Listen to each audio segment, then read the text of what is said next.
El cautivo de Doña Mencía. Por Juan Valera. Capítulo primero.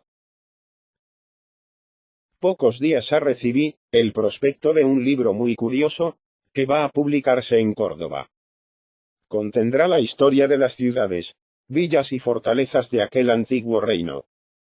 Me hizo esto recordar ciertos sucesos, que me contó mi amigo don Juan Fresco, como ocurridos hace ya 430 años, en el castillo de la población en que él vive. Ignoro si dichos sucesos serán todo ficción, o si tendrán algún fundamento histórico. Ya se encargarán de dilucidarlo los que escriban el mencionado libro, ora consultando otros antiguos, que deben de andar impresos, ora en vista de memorias, y demás documentos manuscritos, que ha de haber en abundancia. Yo no quiero meterme en semejantes honduras. Me inclino, sin embargo, a creer que en mi historia, si hay alguna ficción, hay también mucho de verdad en que la ficción se funda. El grave testimonio de mi querido y erudito amigo don Aureliano Fernández Guerra, a quien oí referir no pequeña parte de los sucesos cuya narración me complazco en dedicar ahora a su inolvidable espíritu. Don Aureliano tenía hacienda de olivar y viña en el cercano lugar de Zueros. Iba a menudo por allí, y se preciaba de saber, y había investigado y de seguro sabía, todo cuanto desde muchos siglos atrás había acontecido en aquella comarca. A pesar de todo, desisto de averiguar, para no comprometerme, lo que hay de verdad, y lo que hay de mentira en el cuento, y voy a referirle aquí, como me le contó mi tocayo.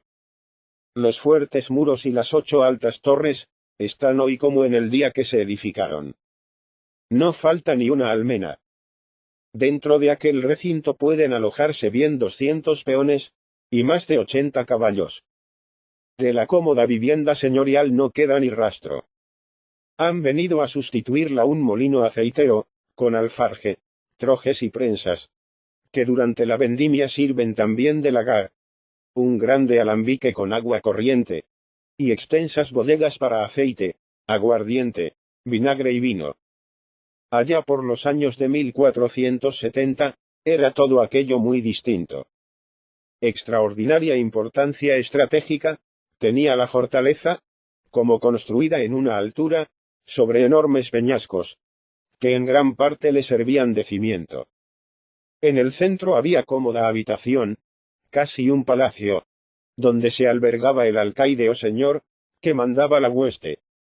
20 años hacía que dicho alcaide, lleno de ardor juvenil, había salido en imprudente expedición contra los moros de Granada.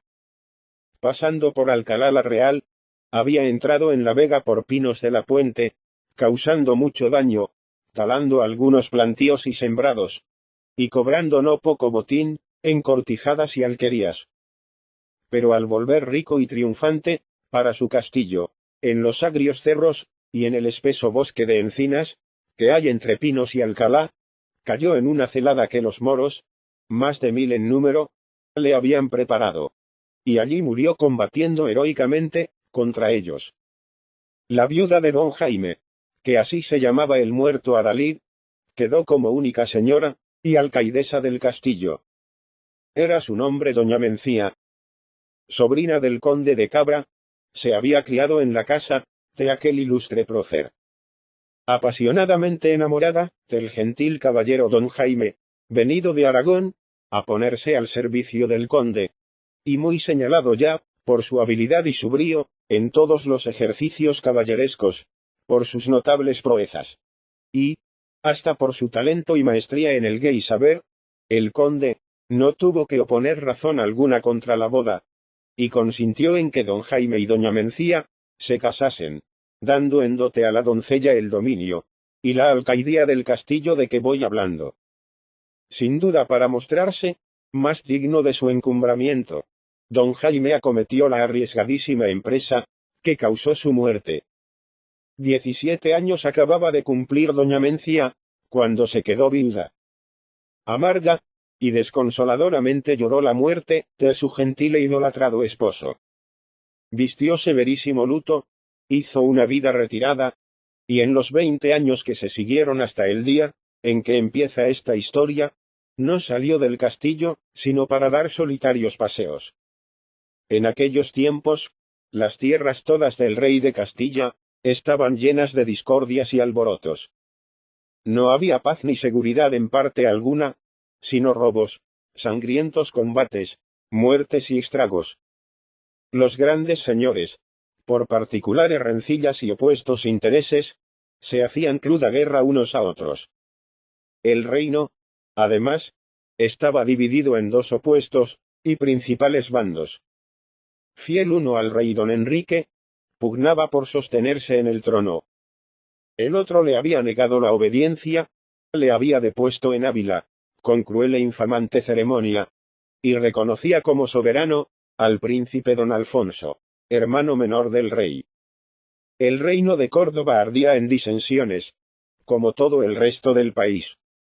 Rara prudencia y singular entereza supo mostrar doña Mencía, para conservarse en cierto modo neutral estando tan divididos los ánimos, sin dejar de ser fiel, y sin faltar al pleito homenaje, que a los de su casa y familia les era debido. Todos respetaban a doña Mencía, la cual, gracias a su austeridad y recogimiento, estaba en opinión de santa. La hacía aún más respetable, prestándole algo de misterioso y sobrenatural. El que hubiese pocas personas, que se jactasen de haberla visto, ni menos hablado. Se aseguraba, no obstante, que era hermosísima mujer, de 37 años, pero que parecía mucho más joven por la esbeltez, elevación y gallardía de su cuerpo. Se decía que sus cabellos eran negros como la endrina, que los ojos brillaban como dos soles, que tenía manos muy bellas y señoriles, y que la palidez mate de su terso y blanco rostro estaba suavemente mitigada por el sonrosado y vago matiz que arrebolaba sus frescas mejillas. Doña Mencía apenas conversaba con más personas que con el padre Atanasio, su capellán, con Nuño, su escudero y maestresala, y con la hija de Nuño, Leonor, que era su íntima servidora y confidenta. Mucho lamentaba doña Mencía, en sus conversaciones con el padre Atanasio, los escándalos y las civiles contiendas que asolaban el país, y tenían a sus hombres de más valer armados, unos contra otros. Doña Mencía había deplorado la violenta resolución tomada por don Alonso de Aguilar de prender, en la misma casa del Ayuntamiento de Córdoba, al mariscal don Diego, primo de ella, y de tenerle encerrado durante algunas semanas en el castillo de Cañete. Pero más deploraba aún el desafuero de don Diego, desafiando a don Alonso, contra la expresa voluntad y orden del rey, que quería paz entre ellos, y de llevar adelante el desafío, bajo el amparo del rey moro, que le dio campo y palenque en la Vega de Granada. Allí citó y aguardó don Diego a don Alonso, y como éste no acudiese al desafío, don Diego, declarado vencedor por el rey moro, ató a la cola de su caballo un cartelón donde iba escrito el nombre de don Alonso de Aguilar, con la calificación de alevoso, y le arrastró por el suelo con ignominia. Terrible fue la afrenta. Pero don Alonso la sufrió con paciencia magnánima, reservando su valor para más patrióticos y altos empeños, según supo mostrarlo en el resto de su vida, y en su muy gloriosa y trágica muerte. Capítulo 2. La soledad y la monotonía de la existencia de la alcaidesa no habían tenido la menor alteración, a pesar de una extraña novedad que había en el castillo desde hacía una semana. Doña Mencía custodiaba en él a un huésped, o, mejor dicho, a un prisionero. Su primo don Diego había exigido que le custodiase, imponiéndole además como un deber el abstenerse de preguntar el nombre del huésped, el cual, por su parte, había prometido también no revelar su nombre. Don Diego tenía grande interés en que no se supiese el nombre de su prisionero, y hasta en que se ignorase que tenía prisionero alguno. Por eso no quiso llevarle, ni a Cabra ni a Baena, y le llevó al castillo de doña Mencía, donde no había más gente que la guarnición, y bajo cuyo amparo no se había fundado aún la villa que hoy existe. Doña Mencía tuvo que ceder a la imposición de su primo, pero gustaba tanto de la soledad, y era tan poco lo que le importaban los sucesos del mundo, que no quiso ver al cautivo que su primo le trajo, y le confió a Nuño, para que éste vigilase, alojase y cuidase con esmero, como a persona principal, y según don Diego quería. La dama del castillo supo solo, que su huésped o prisionero era un rapaz imberbe, que tendría 16 años a lo más, y del que don Diego se había apoderado, sorprendiéndole sin armas, y en compañía de otros rapaces, cazando pajarillos con red y con liga, cimbel y reclamos, en las orillas de un arroyo no lejos de Monturque. En su estrado estaba doña Mencía, sola y entregada a sus rezos, en una hermosa mañana del mes de abril, cuando su doncella, Leonor, entró precipitadamente, asustada y llorosa, y se echó a sus pies pidiendo perdón y refugio. Yo no tengo la culpa, señora. Yo no tengo la culpa. Mi padre se enoja contra mí, y quiere matarme sin justo motivo. El rapaz que está prisionero, es el más descomedido e insolente de los rapaces. Me sorprendió al pasar yo sola por la galería, me requebró con desenvoltura, me asió luego entre sus brazos, y, a pesar de mi resistencia y de mis gritos, me dio muchos besos. No sé cuántos, porque me los dio tan deprisa, que no tuve tiempo para contarlos.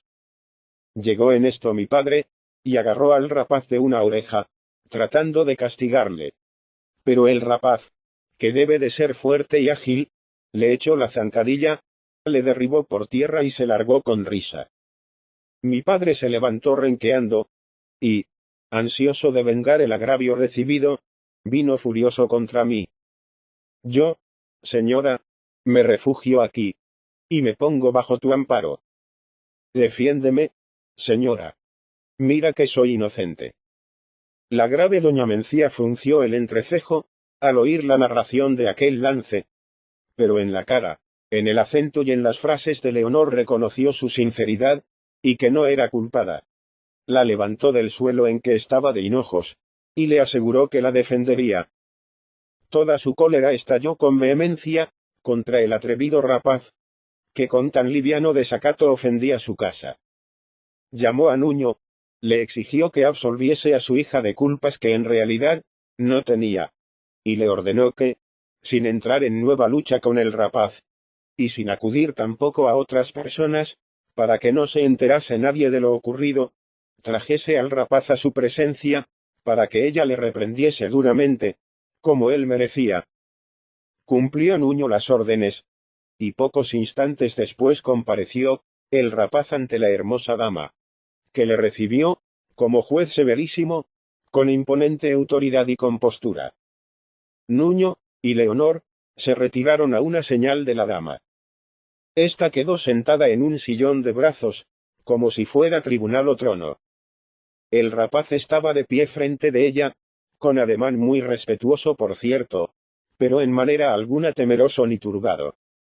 Con enérgicas palabras la dama le echó en cara su fea conducta, le amonestó para que se corrigiese, y le exigió que pidiera perdón de su culpa. Él contestó de esta suerte: yo, señora mía, me confieso culpado, y estoy dispuesto a pedirte humildemente perdón, de rodillas delante de ti. Si alguna disculpa tengo, válganme como tal mis verdes mocedades, y mi completa inexperiencia de las cosas del mundo. Yo me figuré, señora, que me hallaba en la cumbre de una montaña, y muy cerca de una nube que parecía de carmín, y de oro, por lo cual gusté tanto de ella que me atreví a abrazarla, y aun a besarla. Pero la nube se me desvaneció y deshizo. Y entonces apareció el sol, que la nube me ocultaba, y cuyos divinos reflejos eran los que había dado a la nube los brillantes matices que me enamoraron, me sedujeron y me hicieron incurrir en la falta, que como tal deploro, si bien, por otra parte, casi me alegro de haberla cometido. Cometiéndola he apartado la nube, y he logrado al fin ver el sol, que desde hace una semana anhelaba yo ver, y que ahora extasiado contemplo. Colorada como la grana, en parte de ira y en parte de gustosa sorpresa, se puso doña Mencía al oír el desenfadado discurso de aquel audaz muchacho. A pesar de su austeridad, tan probada y acendrada durante 20 años, sintió que en el fondo de su pecho pugnaba por salir, y le retozaba la risa, al notar tanta juvenil desvergüenza. Pero al fin, triunfó la condición austera de la egregia dama, y despidió al mancebo, diciéndole: «Está bien, niño. Pero mejor estaría si tu maestro o tu ayo te hubiera enseñado menos retórica, y más comedimiento y circunspección, para no faltar al respeto que a una ilustre dama se debe, y que se debe también a su casa y a su servidumbre.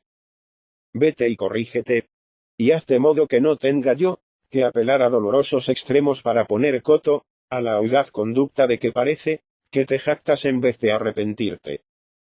Quiso replicar el rapaz, pero la dama hizo tan imperioso gesto de desagrado y despedida, y fulminó contra él tan terrible mirada de sus negros ojos, que le hizo enmudecer, y que le arrojó de la estancia, como si lo hiciera a materiales empellones. Capítulo 3. Escarmentado el joven cautivo, y acaso más cautivo aún de su propia cortesía, y de la veneración, y del afecto que le había inspirado la dama, con solo verla, se condujo durante los 10 días, que se siguieron con la corrección más cumplida, mostrando paciencia ejemplar para sufrir sin quejas su triste y enojoso cautiverio. La severa doña Mencía advirtió entretanto, que atormentaba a veces su alma cierto arrepentimiento de haber empleado con el rapaz severidad sobrada. Allá a sus solas pensaba en él casi de continuo, y se complacía en saber lo mucho que su reprimenda había valido, y cuán juiciosamente se conducía el mozo.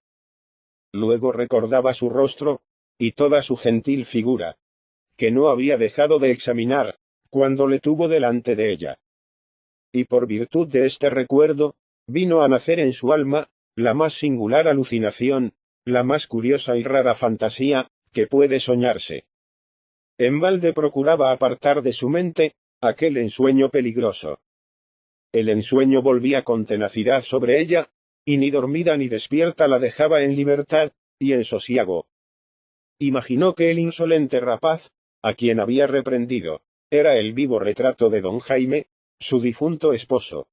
Y yendo más adelante en aquellas cavilaciones, se dio a recelar, o a sospechar que las hadas benéficas, o algunos otros seres o genios sobrenaturales, para premiar sus largos años de rígida viudez, le devolvían con vida al esposo, a quien habían tenido durante todo aquel tiempo encantado, y oculto en un mágico submarino alcázar, no ya conservándole joven, sino poniéndole más joven y más gallardo de lo que antes era.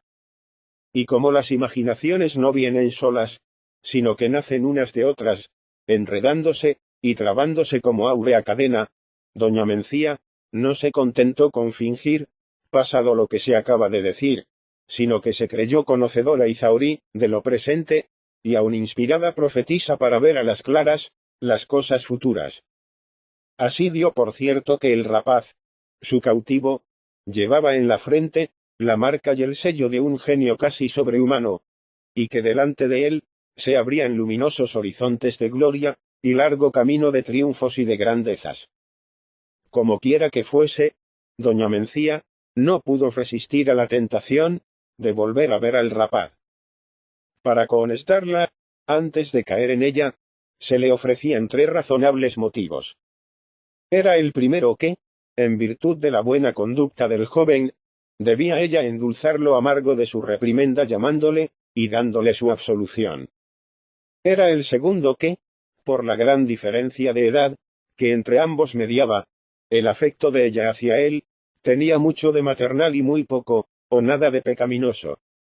Y era el tercero que el recordar es siempre 1000 y 1000 veces más poético que el mirar, por donde tal vez, cuando ella mirase de nuevo al muchacho, caería en la cuenta de que no se parecía a su difunto esposo, de que ni él estaba encantado, ni la encantaba a ella, y de que eran sueños vanos, y sin sustancia todos los pronósticos, en que prestaba al rapaz las grandezas y los triunfos, que expresados quedan.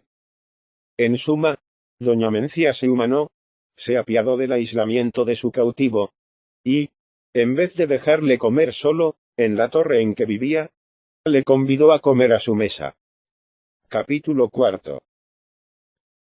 Con este trato familiar y diario, doña Mencía dio por seguro que pronto acabarían por desvanecerse las ilusiones algo malsanas que había concebido.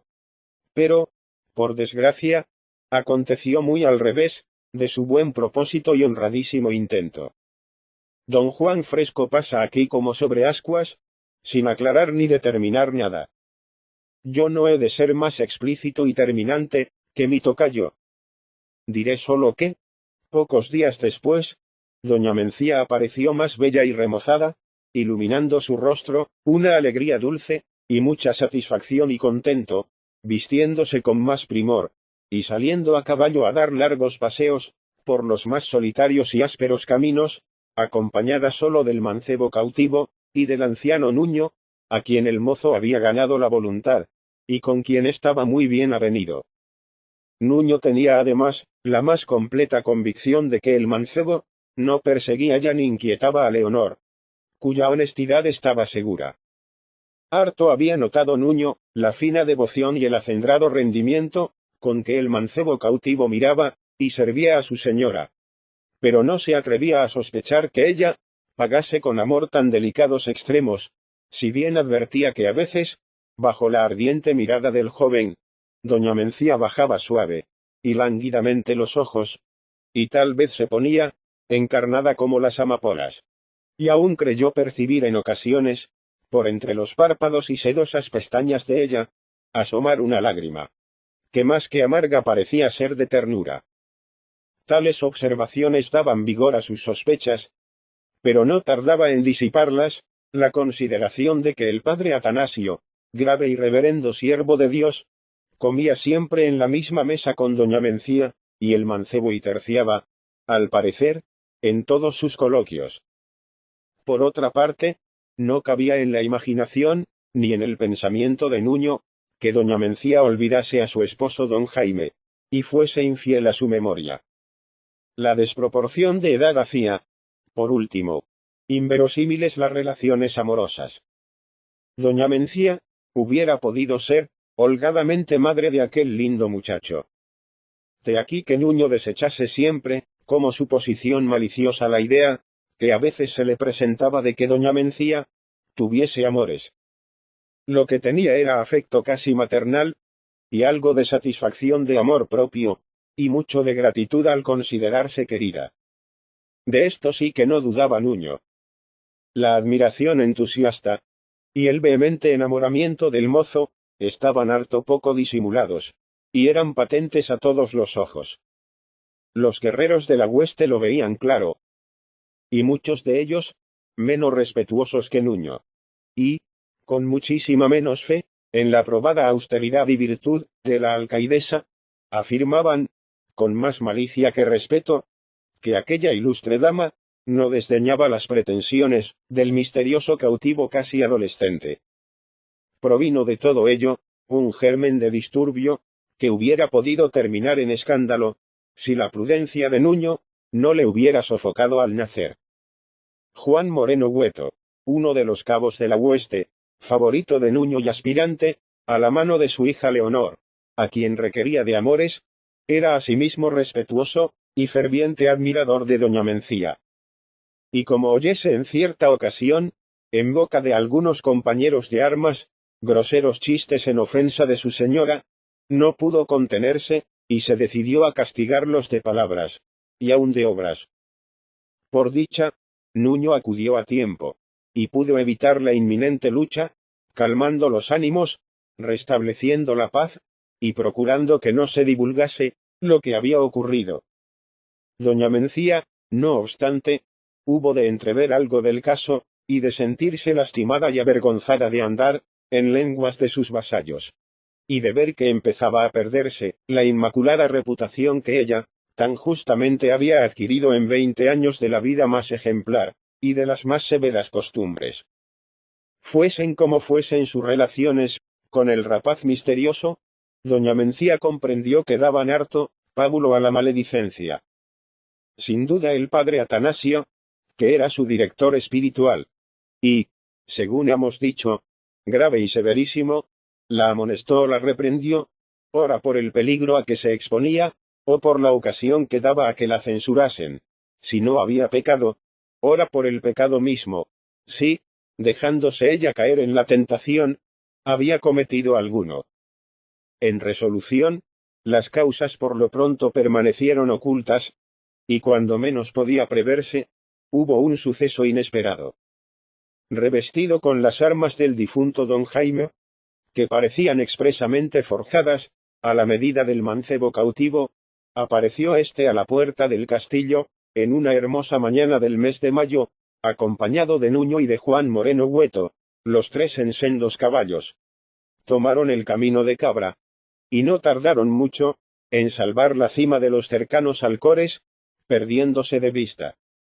Alguien aseguró después que, hasta que de vista se perdieron, doña Mencía estuvo en el balcón de su estancia, que se elevaba sobre el muro, y desde donde se oteaba el circunstante paisaje, mirando a los que partían, y dando al mancebo cautivo un postrer adiós con el blanco pañizuelo de Holanda, que hacía ondear su diestra, cuando no se le llevaba a los ojos, para enjugarse el llanto delator, que los humedecía. A la caída de la tarde del día siguiente, Nuño y Juan Moreno Hueto volvieron al castillo, pero volvieron solos. Del mancebo nada se supo después. Nuño y Juan Moreno Hueto no quisieron satisfacer nunca la curiosidad de la gente de la guarnición diciendo dónde le habían dejado. Capítulo 5. 6 días pasaron después del suceso que acabamos de referir, durante los cuales vivió doña Mencía, en el más completo retraimiento. No salía de sus apartadas estancias, y solo la veían, y hablaban con ella el padre Atanasio, Leonor y Nuño. Un domingo por la mañana, ocurrió algo que allí podría pasar por novedad, ya que solo de tarde en tarde recibía la alcaidesa visitas de sus parientes. No se sabe si llamado por ella, o por iniciativa propia, vino el mariscal don Diego, desde el castillo de Baena, a visitar a su prima. De todos modos, don Diego no sabía, o aparentó no saber, que el mancebo cautivo había recobrado su libertad. Preguntó por él a doña Mencía, y mostró deseo de verle. Doña Mencía contestó entonces: no es posible que ahora le veas. Aborrezco el disimulo y el engaño. No solo le he dejado ir libre, sino que le he absuelto del compromiso que contrajo, y de la palabra que dio de permanecer en cautiverio. Él no se hubiera ido si yo no le hubiera obligado a que se fuese, mandándoselo y despidiéndole. Échame a mí toda la culpa. Toda la culpa es mía. Don Diego no pudo reprimir su enojo, y exclamó con airado acento: vive Dios, prima, que te has conducido con fea deslealtad, y te has mostrado harto ingrata a los beneficios que a mi casa y familia debes. Vuestras quejas, replicó ella, son harto infundadas, señor don Diego, y son, además, muy ofensivas para mí. Yo he dado libertad al joven por respeto al honor de vuestra casa y familia, y para no ser cómplice de un delito que la denigraba. El rapaz no ha sido maltratado en este castillo, pero había sido robado y secuestrado por nosotros, como si fuésemos bandidos. Yo no podía consentir largo tiempo en esto, y coadyuvar a vuestros planes. Supe que el ilustre hermano del cautivo le buscaba inquieto y desolado, indagaba en balde su paradero, y hasta lamentaba y lloraba su por él imaginada temprana muerte. Lo mejor que podía yo hacer, y eso he hecho, es enviarle a Montilla, a que tranquilice y aquiete a su hermano, exigiéndole, como le he exigido, y él cumplirá su promesa, no revelar nunca a su hermano quién le robó, y le tuvo prisionero.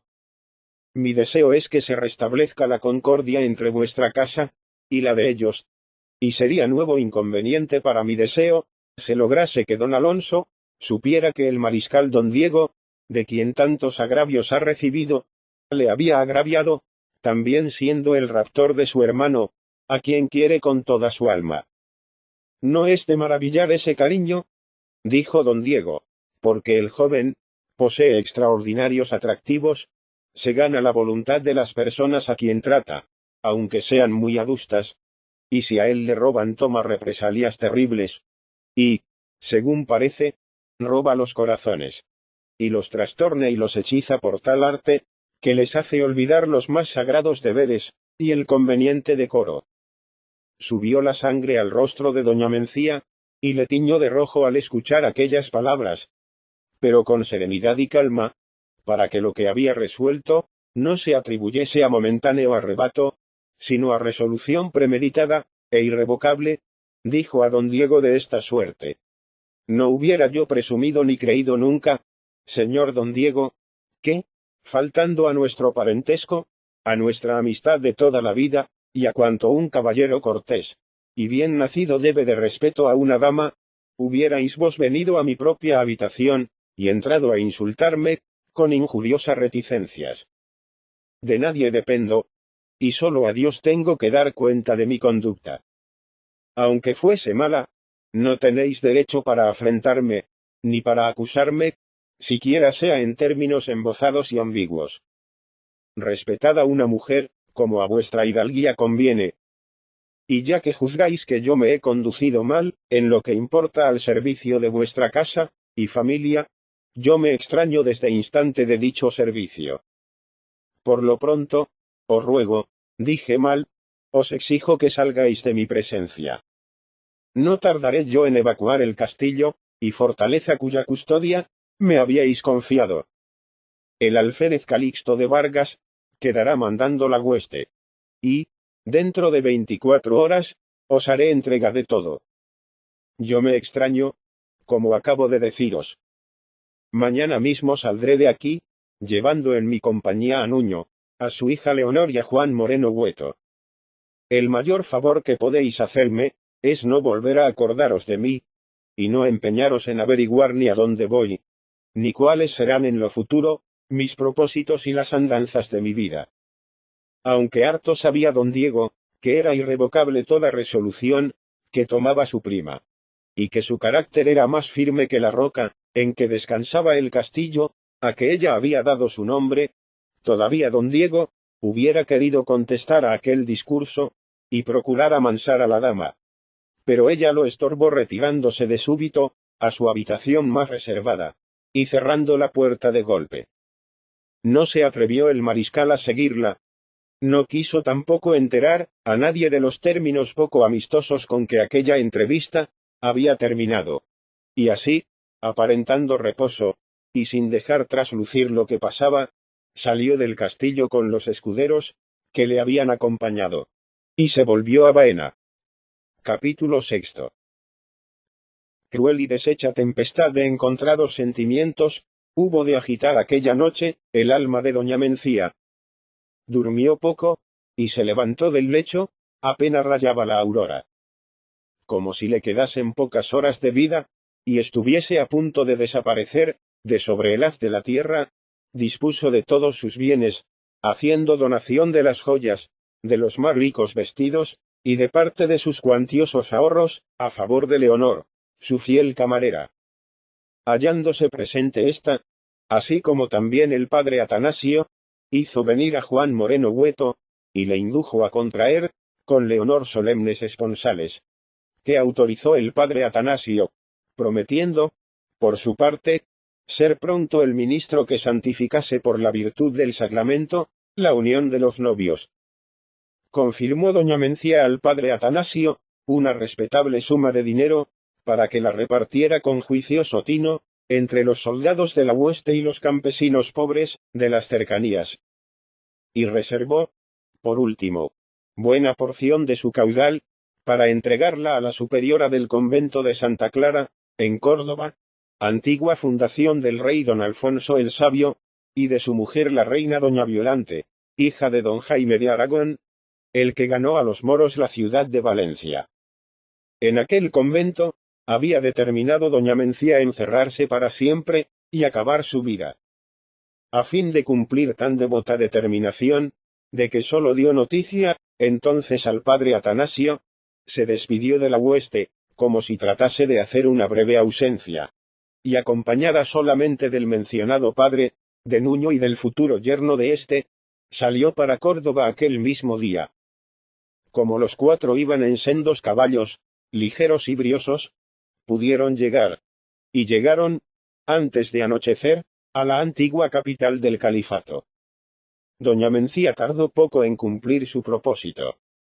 Abandonó el mundo, y se retiró al convento de Santa Clara. El padre Atanasio y Juan Moreno Hueto volvieron al castillo inmediatamente. Nuño tardó algo más en volver, pues tuvo antes que llevar un mensaje a Montilla, cumpliendo las órdenes de su señora, y el último de sus encargos, en relación y enlace, con personas y cosas de esta vida mortal, del siglo y de la tierra que nos sustenta.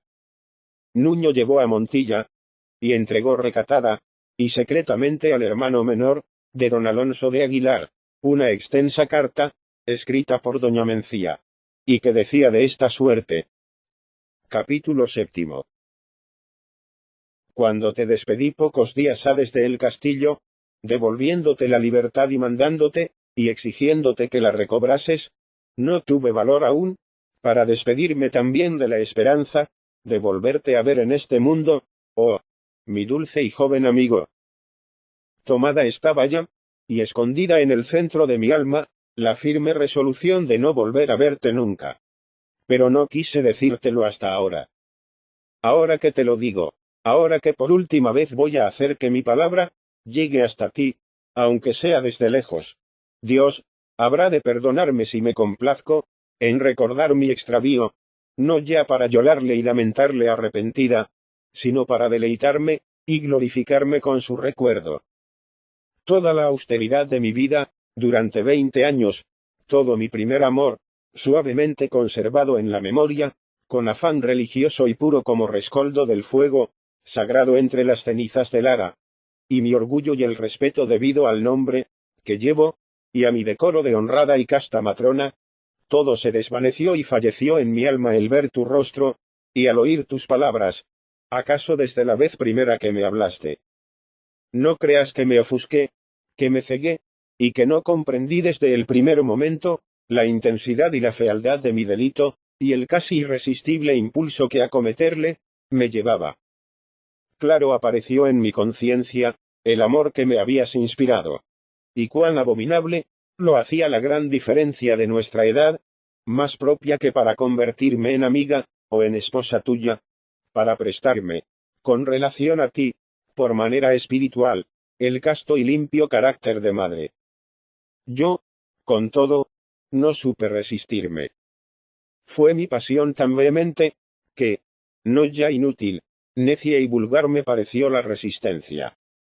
Hasta en la misma tardanza vi yo, algo de mezquino y grosero, que aparecía en mi mente, como frío artificio y estudiado melindre, de mujer que anhela vender más caras sus finezas, y realzar más de lo justo, el precio y valor de sus favores, retardando el concederlos. No extrañes, pues, que, vencida y rendida yo, cayese desde luego en tus brazos sin defenderme, y te diese mi corazón y fuese toda tuya. Había yo querido antes cohonestar la inclinación, que hacia ti había sentido, imaginándote vivo retrato del hombre, a quien yo había amado, en mis primeras mocedades, y a quien había llorado largos años, después de muerto. Pero no tardé en desechar este pensamiento, considerándole cobarde hipocresía, con que mi entendimiento, más mentiroso que sutil, trataba de atenuar el poderoso conato de mi voluntad viciosa.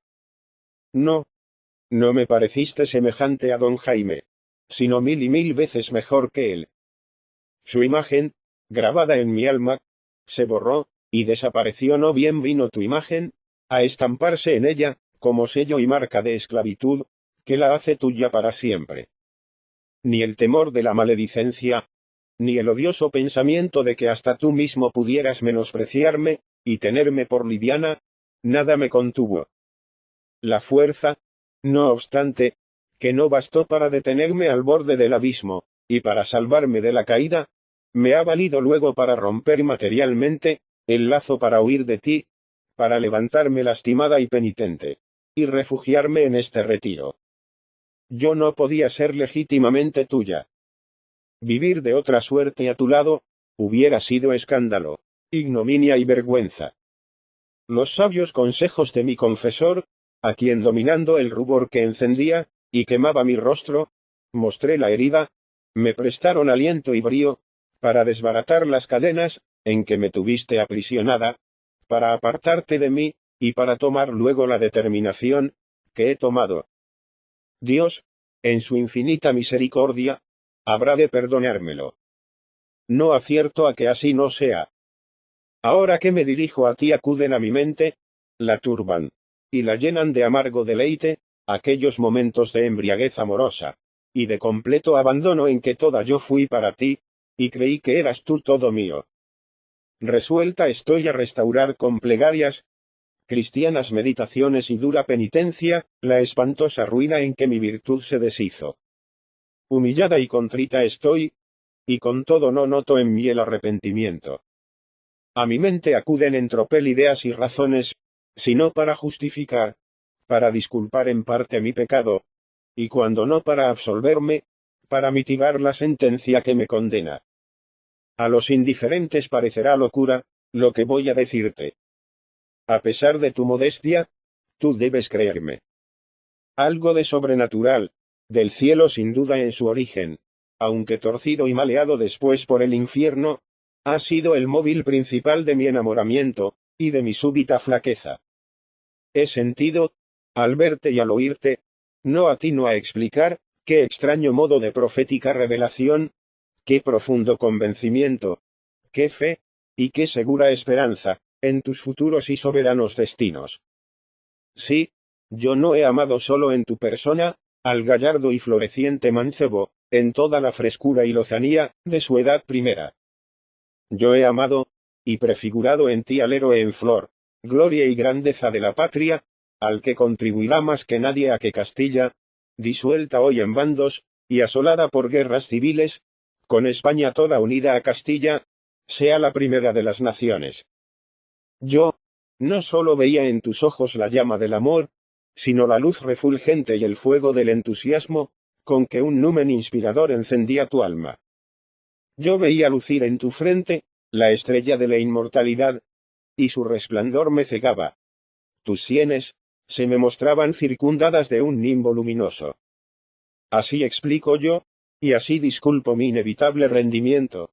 Así explico yo, y así disculpo también el valor cruel, que he tenido para echarte lejos de mí, y para apartarme de ti, después y por siempre.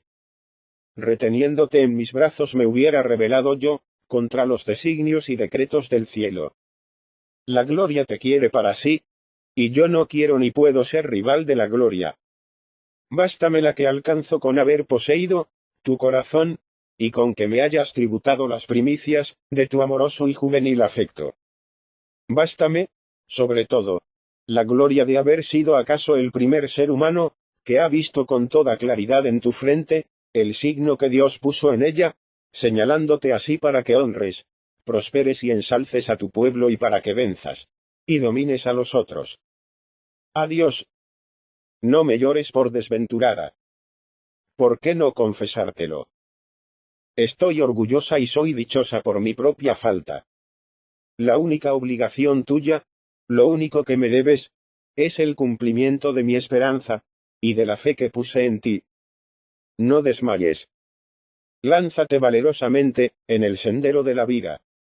Sé grande, sé glorioso, como yo te he soñado, y paga así con usura todo el amor que te tuve, y que te tengo todavía. Y cuántos sacrificios hice a ese amor, justificado por tu maravilloso valer, y harto premiado por el deleite supremo, que logré al ser tu amada. No quiero yo que me olvides, dueño mío. Tuya soy yo, toda yo y por toda la vida. Recuérdame, pero más con ternura que con pena. Y adiós de nuevo y para siempre. 4 años después de escrita esta carta, doña Mencía, apartada del mundo y de todo trato de gentes, salvo el de sus hermanas las religiosas, se consumió como si un fuego interior la devorase, se marchitó como rosa aromática, en el ardor del estío, y entregó a Dios su alma, en el convento de Santa Clara, de Córdoba, edificando con su resignada, ejemplar y cristiana muerte a las pocas personas que por entonces la trataban. Capítulo 8. Más de 40 años habían transcurrido desde la muerte de doña Mencía. Gonzalo Fernández de Córdoba se hallaba de paso para Granada, en la ciudad que se honra con darle su nombre por apellido. Todos los ensueños de doña Mencía se habían realizado. Estaba él cubierto de gloria, era llamado el Gran Capitán. Su nombre se pronunciaba y se oía con respeto en todas las regiones de Europa. De él había dicho el más discreto y perfecto caballero cortesano que en aquella ciudad tuvo Italia, que, en paz y en guerra fue tan señalado, que si la fama no es muy ingrata, siempre el mundo publicará sus loores, y mostrará claramente que en nuestros días, pocos reyes o señores grandes, hemos visto que en grandeza de ánimo, en saber, y en toda virtud no hayan quedado bajos, en comparación de él. Él había combatido a los portugueses en Toro, a los muslimes en Granada, en las Alpujarras a los moriscos rebeldes, en Ostia al más feroz de los piratas, al turco en Cefalonia, y en Italia a los franceses, desbaratando sus ejércitos, venciendo a sus reyes y más ilustres caudillos, y ganando para España lo más hermoso de aquella península. Había adquirido y prodigado inmensas riquezas, había ganado como trofeo de sus victorias más de 200 banderas y 2 estandartes reales, y había conseguido que le celebrasen y admirasen en toda España, así en Aragón como en Castilla. Víctima ya de la suspicacia, y tal vez de la envidia del rey, se retiraba harto, desengañado a sus dominios de Loja, después de haber visto arrasada la fortaleza de Montilla, que fue su cuna, y castigados con dureza no pocos de sus parientes y amigos. Se cuenta que Gonzalo visitó un día a su anciana parienta doña Beatriz Enríquez, que había sido amiga del ya difunto almirante don Cristóbal Colón, a quien retuvo largo tiempo en España, a pesar de los desdenes de la corte. Contra la sentencia del Dante, tan a menudo citada, no siempre es doloroso, sino sabroso y dulce, el recuerdo de la edad feliz, de los amores juveniles, y de los triunfos y venturas, que entonces se lograron. Doña Beatriz, en su vejez y en su aislamiento, se sintió consolada al ver, y al hablar a su glorioso deudo. Animada fue la conversación que con él tuvo. Doña Beatriz se mostró expansiva, y acabó por estar justamente jactanciosa.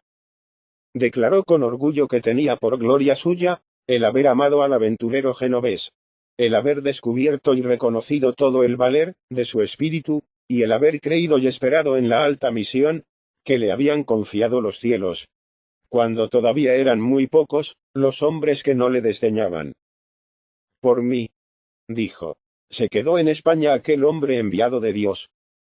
En gran parte me debe España la gloria de haber roto ella el misterioso secreto de los mares, y de haber descubierto islas florecientes, y extensa tierra firme, rica en perlas y en oro, que todavía se pone como valladar, para impedirnos llegar a Zipango, al Catay y al imperio del preste Juan, por donde ya penetran los portugueses, siguiendo opuestos caminos, y navegando hacia las regiones, donde se pensaba que tenía su tálamo, la Aurora.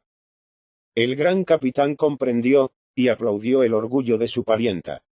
Pero su mismo aplauso hizo brotar en su alma otro orgullo muy parecido. Gonzalo Fernández de Córdoba no supo contenerse, y dijo a doña Beatriz: yo admiro la perspicacia de vidente, y la fe profunda y la esperanza certera con que amaste, y detuviste al inspirado piloto. Pero perdona mi vanidad. No has sido tú en esta época la única cordobesa a quien hizo el amor profetisa. Otra hubo antes que tú, que compitió en esto contigo. No merece tanto, porque el hombre cuyo valer futuro descubrió ella, en su amorosa visión profética, vale 1000 y 1000 veces menos que el que por esfuerzo de su reveladora inteligencia y de su enérgica voluntad ha duplicado o triplicado la grandeza del mundo conocido, y ha magnificado el concepto de la creación en toda mente humana. Comparada a la gloria de ese hombre, vale poco la que se alcanza, derrotando ejércitos, conquistando reinos, y avasallando, y humillando a los príncipes más poderosos. Merece, sin embargo, más que tú esa mujer de que te hablo, porque tú no revelaste a Colón mismo, lo que él ya sabía de su propio valer. Tú le prestaste crédito, aliento y esperanza y confianza en los hombres, y en su fortuna.